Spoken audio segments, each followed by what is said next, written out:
नमस्कार मित्रांनो, मी सृष्टी the historian tails या चॅनलवरती तुम्हा सगळ्यांचं मी मनापासून स्वागत करते. आज आपण एका अशा पवित्र स्थानाची यात्रा करणार आहोत. 12 ज्योतिर्लिंगापैकी एक महत्त्वाचे आणि दारुकावणे नागेश म्हणून ओळखले जाणारे नागेश्वर ज्योतिर्लिंग. आजच्या या व्हिडिओमध्ये आपण या पवित्र स्थानाचा इतिहास, त्यामागील रंजक पौराणिक कथा आणि या मंदिराचे महत्त्व जाणून घेणार आहोत. हे मंदिर फक्त श्रद्धेचे केंद्र नाही, तर एका महान भक्ताच्या विजयाची साक्ष आहे. नागेश्वर ज्योतिर्लिंग, ज्याला नागेश्वर महादेव असेही म्हणतात, हे भगवान शिवाच्या 12 ज्योतिर्लिंगापैकी 10व्या क्रमांकाचे ज्योतिर्लिंग आहे. हे मंदिर गुजरातच्या सौराष्ट्र किनारपट्टीवर द्वारका आणि बेट द्वारका या दोन पवित्र स्थानांमध्ये स्थित आहे. नागेश्वर या शब्दाचा अर्थ काय होतो? नागांचा ईश्वर असा त्याचा अर्थ होतो. आणि हे ज्योतिर्लिंग विषमुक्त जगाचे प्रतीक मानले जाते.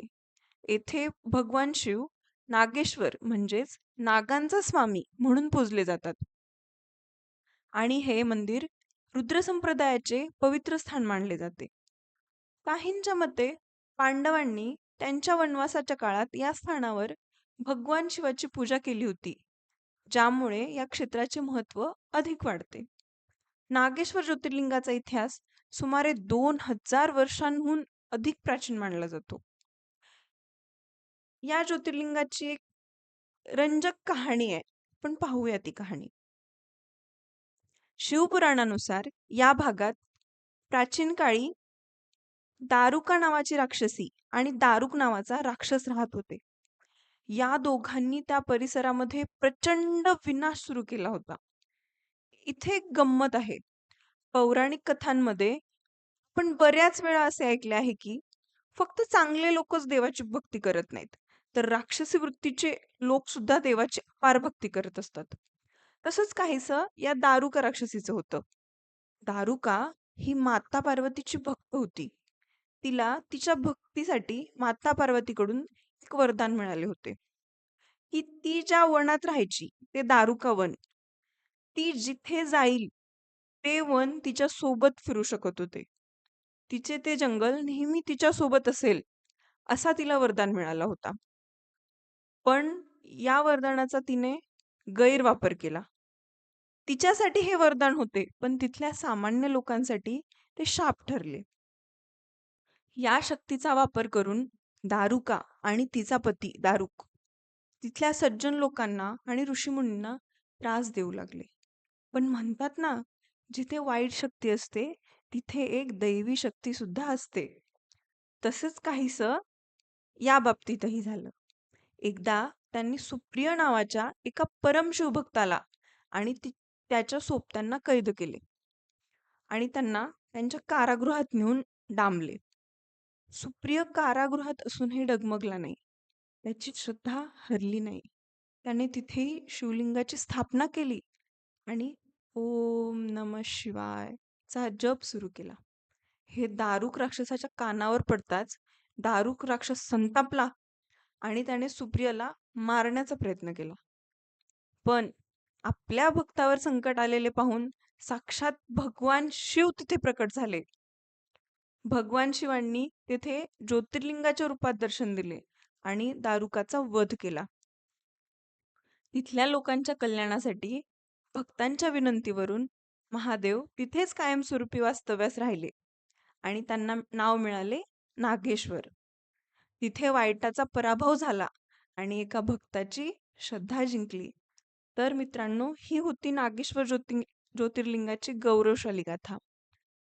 मंदिराचे वैशिष्ट्य आणि इतिहास कसा आहे?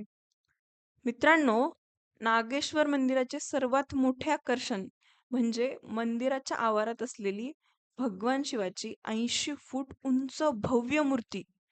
ही मूर्ती दुरूनच आपले लक्ष वेधून घेते. मंदिराचे मुख्य गर्भगृह जमिनीच्या थोड्या खालच्या स्तरावर आहे. येथील ज्योतिर्लिंग स्वयंभू मानले जाते. अत्यंत मन प्रसन्न करणारा परिसर या मंदिराचा आहे. येथील एक खास गोष्ट म्हणजे इतर ज्योतिर्लिंगाप्रमाणे इथे शिवलिंगाचे तोंड हे पूर्वेकडे नसून दक्षिणेकडे आहे. यामागे एक रंजक कथा सांगितली जाते. ती काय? संत नामदेव महाराज जेव्हा इथे कीर्तन करत होते, तेव्हा काही लोकांनी त्यांना विरोध केला आणि त्यांना मंदिराच्या दुसऱ्या बाजूस जायला सांगितले.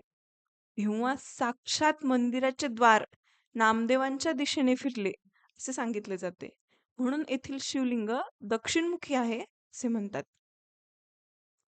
जर तुम्हाला इथे भेट द्यायची असेल तर द्वारका शहरापासून हे मंदिर साधारण 17 ते 18 किलोमीटर अंतरावर आहे. द्वारकाधीश मंदिर, द्वारकेमधील द्वारकाधीश मंदिर आणि बेट द्वारका हे पण भाविकांसाठी एक दर्शनाचं ठिकाण तिथे जवळ आहे. येथे ॲटो किंवा खाजगी बस आणि किंवा तिथे तुम्ही रेंटनी गाडी पण घेऊन तिथे फिरू शकता. महाशिवरात्रीला इथे खूप मोठी यात्रा भरते. श्रावण महिन्यातही येथील वातावरण अत्यंत भक्तिमय असते. इथे लोक कालसर्प दोषापासून मुक्ती मिळवण्यास येतात असे मानले जाते. नागेश्वर ज्योतिर्लिंगाच्या दर्शनाने सर्व प्रकारच्या विषांचे आणि भीतीचे हरण होते अशी श्रद्धा आहे. मित्रांनो, मी द्वारकेवर मागचा व्हिडिओ बनवला होता. तर तुम्ही द्वारका, बेट द्वारका आणि नागेश्वर ज्योतिर्लिंग हे एकाच परिसरामध्ये आहे. तुम्ही अवश्य तिथे जाऊन भेट द्या. तुम्हाला नक्कीच आवडेल. ही आहे या नागेश्वर ज्योतिर्लिंगाची महिमा. तुम्हाला ही माहिती कशी वाटली कमेंट्समध्ये नक्की सांगा. तुम्हाला हा व्हिडिओ आवडला असेल तर लाईक करा आणि आपल्या मित्रपरिवारासोबत शेअर करा. अशाच आध्यात्मिक आणि ऐतिहासिक माहितीसाठी आपल्या चॅनलला सबस्क्राईब करा. थँक्यू.